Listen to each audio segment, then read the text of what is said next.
Friends, welcome to Senmathi channel. இதுதான் வந்து என்னோடய நியூ சேனல். இந்த சேனலுக்கு நீங்கள் கண்டிப்பாக சப்ஸ்கிரைப் பண்ணிவிடுங்க. அதே போல் பெல் பட்டனையும் கிளிக் பண்ணிவிடுங்க. இன்றைக்கி வந்து என்ன வீடியோ பார்க்க போகிறோம் அப்படின்னா எனக்கு ஒரு பெட்ஸ்னால் ரொம்ப பிடிக்குன்றதுனால 2 பேர் லவ் பேர்ட்ஸ் வாங்கி வச்சுருக்கோம். நாங்கள் அதை நாங்கள் எப்படி மெயின்டைன் பண்ணுறோம் டீட்டெயிலாக உங்களுக்கு நாங்கள் ஷேர் பண்ணுறேன். இப்போ வாங்க வீடியோக்குள்ளே போய் பார்த்துடலாம். ஃப்ரெண்ட்ஸ், இப்போ மோஸ்ட்லி பார்த்திங்கன்னா லவ் பேர்ட்ஸ் நான் 2 பேர் தான் வச்சுருக்கேன். ஏன்னா நான் நிறைய வாங்கி வச்சேன். எல்லாமே என்னால் குட்டி கூண்டாக இருக்கிறதுனால நான் முன்ன குட்டி கூண்டாக வச்சுருந்தேன் இல்லைங்களா, கேஜ். அதனால் நான் என்னால் சரியாக மெயின்டைன் பண்ண முடியல. எல்லாமே லாஸ் ஆகிடுச்சு என்கிட்ட இருந்து. அதே போல் நான் மறுபடியும் வாங்கினேன். என்னோடய குருவி வேணும் அப்படின்னு சொல்லிட்டு மறுபடியும் வாங்கி இவ்வளோ பெரிய கூண்டு அடிச்சிருக்கோம். நாங்கள் இவ்வளோ பெருசாக நல்லா கூண்டாக இருந்தால் தான் அது நல்லா ஃப்ரீயாக இருக்கும், நல்லா ஜாலியாக இருக்கிறதுக்காக அப்படி வச்சுருக்கேன். அதே போல் அதுங்களுக்கு ஃப்ரீயாக இருக்கிறதுக்கு அதுக்கு ஃப்ரீயாக இருக்கணும். ஸோ அதனால தான் 2 பானை வச்சுருக்கோம். அப்படா தான் அதால் ஃப்ரீயாக இருக்க முடியுன்றதுனால. அது மட்டும் இல்லாமல் மோஸ்ட்லி திணை தான் சாப்பிடும்.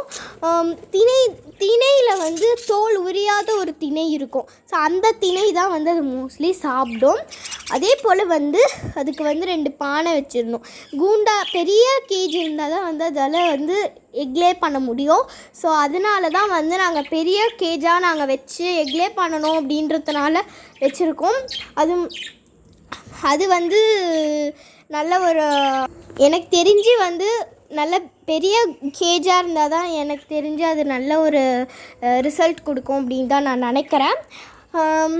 என்னை பொறுத்த வரைக்கும் அது என்னென்னலாம் சாப்பிடுன்றது நான் சொல்கிறேன். எப்படின்னா சீட் மாதிரி இருக்கிறத நல்லா சாப்பிடுவோங்க. சீட்னால் எப்படி, இப்போ தக்காளியில் சீடு இருக்குது. அது மட்டும் இல்லாமல் கார்னில் சீடு மாதிரி ஒன்று இருக்கும் இல்லைங்களா, அதெல்லாமே நல்லாவே சாப்பிடுவோம். சன்ஃப்ளவர் சீட்ஸ் இதெல்லாம் நல்லா சாப்பிடுவோம். ஸோ அதனால தான் அதுங்களால ஜாலியாக சாப்பிடவும் நல்லா ஹெல்த்தியாக இருக்கும். ஹெல்த்தியாக இருந்தால் மட்டும்தான் அதால் ஜாலியாக இருக்க முடியும். ஸோ அதனால தான். அதே போல் அதுக்கு ஒரு என்ன சொல்கிறது, ஊஞ்சல் அதெல்லாம் நீங்கள் வச்சிங்கன்னா தான் அதால் ஜாலியாக இருக்க முடியுன்றதுனால அந்த மாதிரி வச்சுருங்க. நாங்கள் வச்சுருக்கோம் பார்த்தீங்களா, இங்கே பாருங்கள். நாங்கள் ஒரு கிளை மாதிரி வெளியே இருந்து எடுத்துகிட்டு அதை கூண்டுக்குள்ளே நாங்கள் ஃபிக்ஸ் பண்ணியிருக்கோம்.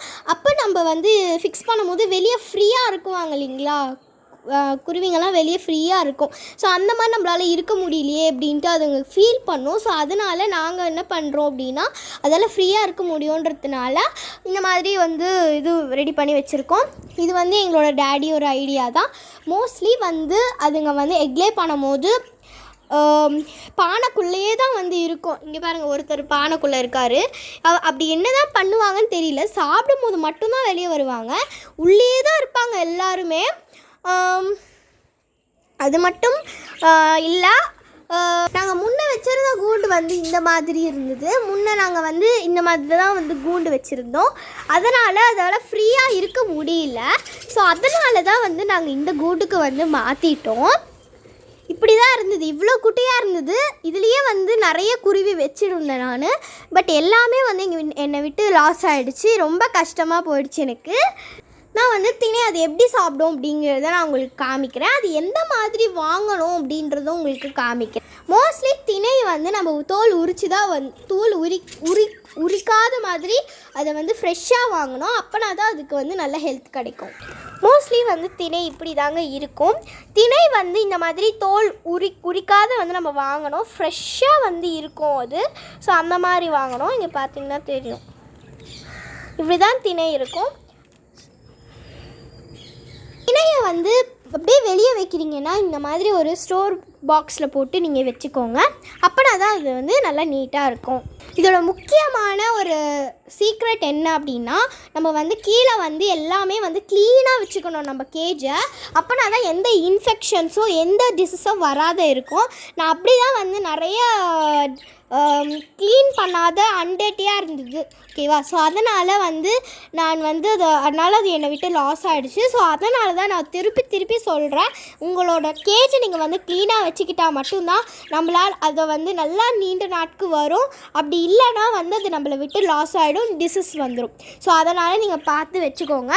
அதே போல் அதுக்கு வந்து நல்ல ஒரு வெளிச்சமும் மூணுமே கலந்த மாதிரி வெளிச்சம், வெயில், அது மட்டும் இல்லாமல் மழை எல்லாமே இருந்தால் மட்டும்தான் அதால் நல்லா ஜாலியாக இருக்க முடியும். இப்போ வந்து நாங்கள் வந்து எங்களோட வராண்டாவில் வச்சுருக்கோம். அதே மாதிரி நீங்கள் சேஃப்டி, பூனை வந்து கிடைக்குமோ, பூனை, பல்லி, கொசு இது மூணுமே இல்லாத மாதிரி ஒரு இடத்துல நீங்கள் வைக்கணும்.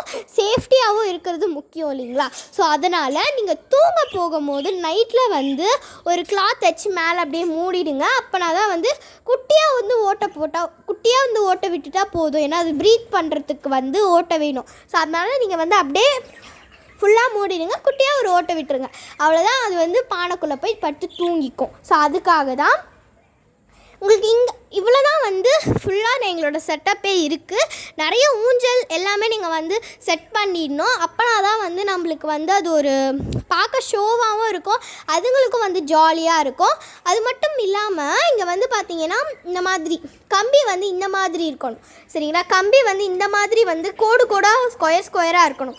இப்படி இருந்தால் தான் அதால் வந்து சில டைமில் அது வந்து இங்கே உட்காரும். இங்கே பாருங்கள், எப்படி உட்காந்துட்ருக்கு பாருங்கள், இந்த மாதிரி உட்காரும் இல்லைங்களா? ஸோ அந்த மாதிரி உட்காரும் போது அது வந்து வழுக்கி வந்துச்சுன்னா அதுக்கு வந்து ஒரு மாதிரி சூடாக வந்து படும். நமக்கே இப்படி தானே இருக்கும்.